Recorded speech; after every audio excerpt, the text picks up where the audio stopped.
सास और बहू का मिलकर घर की मुश्किलों का हल निकालना। रिश्ते की शुरुआत। यह कहानी एक छोटे से गांव की है, जहां एक परिवार में सास और बहू के रिश्ते की नज़ाकत बहुत ही खास थी। बहू का नाम मीरा था और सास का नाम सुधा देवी। मीरा की शादी सुधा देवी के बेटे रोहन से हुई थी। शुरुआत में मीरा और सुधा के बीच काफी खींचतान और संघर्ष हुआ था। एक तरफ जहां सुधा देवी अपने पुराने समय के कड़े रिवाजों में यकीन करती थीं, वहीं मीरा एक नई सोच और आधुनिक दृष्टिकोण वाली लड़की थी। इस फर्क के कारण दोनों के बीच अक्सर अनबन होती रहती थी। अगर आप अपनी माँ से प्यार करते हो और उनको हमेशा खुश देखना चाहते हो तो चैनल को सब्सक्राइब करो, लाइक करो, जय माता दी कमेंट करो। बहुत ही जल्द आपको खुशखबरी मिलेगी। प्लीज वीडियो को लास्ट तक जरूर देखें। अब आगे सुने। सुधा देवी को यह लगता था कि मीरा को घर के कामकाज की अहमियत समझानी चाहिए और परिवार की परंपराओं का पालन करना चाहिए, जबकि मीरा को यह लगता था कि पुरानी सोच को बदलने की जरूरत है और घर के कामों में सहमति और प्यार होना चाहिए। हालांकि दोनों के बीच ये संघर्ष था, लेकिन दिलों में एक दूसरे के लिए सम्मान था। एक दिन मीरा ने महसूस किया कि अगर वह अपने सास को समझाने में सफल हो जाए तो घर की मुश्किलें आसान हो सकती हैं। उसने एक योजना बनाई जो न केवल घर की समस्याओं का समाधान करती, बल्कि सास और बहू के रिश्ते को भी मजबूत बनाती। एकता का सूत्र। एक दिन मीरा ने सुधा देवी को चाय पर बुलाया और धीरे धीरे बातचीत शुरू की। उसने कहा, माँ, मुझे लगता है कि हम दोनों मिलकर घर के कामों को सही तरीके से कर सकते हैं।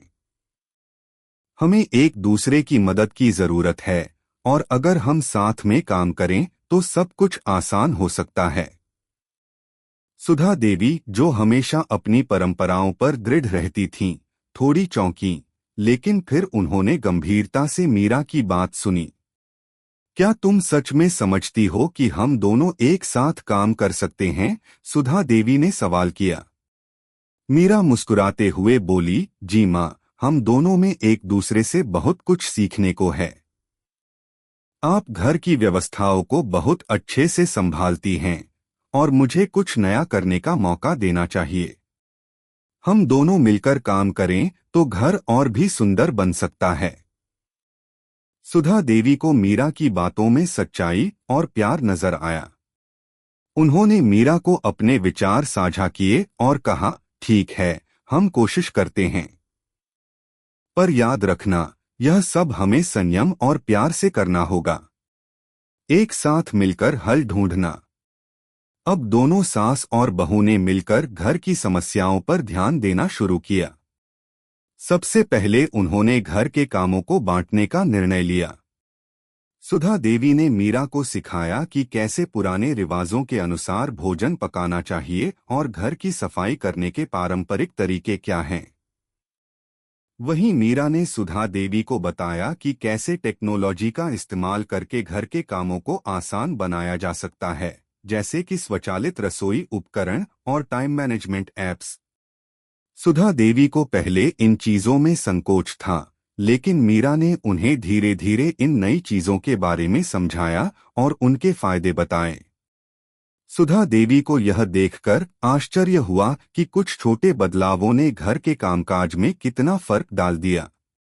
इसके बाद उन्होंने भी टेक्नोलॉजी का इस्तेमाल करना शुरू किया और घर का माहौल पहले से कहीं बेहतर हो गया।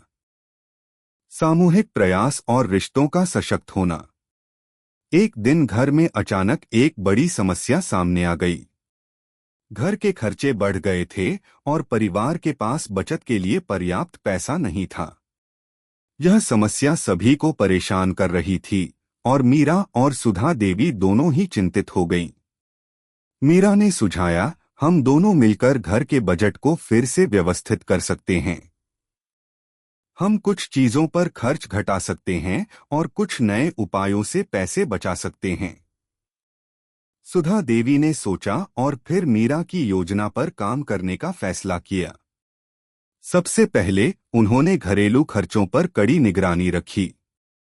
कुछ महंगे सामान की जगह सस्ते और अच्छे विकल्पों का चुनाव किया। साथ ही उन्होंने घर में बने पुराने सामानों का पुनः उपयोग करना शुरू किया, जिससे पैसे बचने लगे।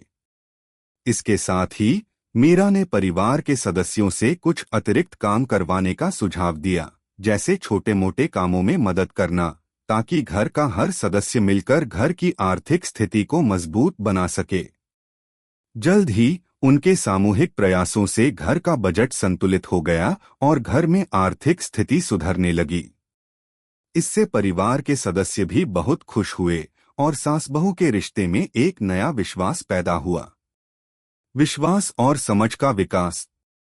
अब सास और बहू के रिश्ते में एक नई गर्मी आ गई थी। दोनों एक दूसरे को समझने लगे थे और एक दूसरे के विचारों का आदर करते थे। वे जब भी घर में कोई समस्या आती तो मिलकर उसे सुलझाने के लिए कदम उठाती।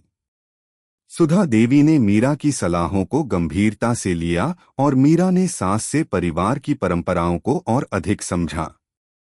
एक दिन घर में आयोजित एक परिवार के आयोजन के दौरान दोनों ने मिलकर सब कुछ सजाया और व्यवस्थाएं बनाई। समारोह सफल रहा और हर कोई उनकी मेहनत और सहयोग की सराहना करने लगा। इस अवसर पर रोहन ने अपनी मां और पत्नी को धन्यवाद दिया और कहा, मां मीरा, आप दोनों ने घर को सचमुच बहुत अच्छा बना दिया है। मुझे गर्व है कि आप दोनों मेरे जीवन का हिस्सा हैं। सुधा देवी और मीरा की आंखों में खुशी के आंसू थे। यह वह पल था जब उन्होंने महसूस किया कि उनका रिश्ते में सिर्फ संघर्ष नहीं, बल्कि एक गहरी समझ और सहयोग भी है। समापन। अब सास और बहू के बीच का रिश्ता पहले से कहीं ज्यादा मजबूत हो गया था। घर की समस्याओं का समाधान मिलकर ढूंढने की प्रक्रिया ने दोनों को न केवल एक दूसरे के करीब किया, बल्कि उनके बीच के प्रेम और सम्मान को भी बढ़ाया। वे अब समझ चुकी थीं कि एक दूसरे के सहयोग से ही घर की मुश्किलें आसान हो सकती हैं। सास और बहू ने यह साबित कर दिया कि अगर रिश्ते में समझ और सहयोग हो तो कोई भी समस्या बड़ी नहीं होती। यह कहानी एक आदर्श रिश्ते का उदाहरण है, जिसमें सास और बहू ने मिलकर घर की समस्याओं का समाधान किया और एक दूसरे के साथ प्रेम और सम्मान से जीवन को आसान बनाया। कैसी लगी आपको कहानी? प्लीज कमेंट करो, लाइक करो, सब्सक्राइब करो। धन्यवाद।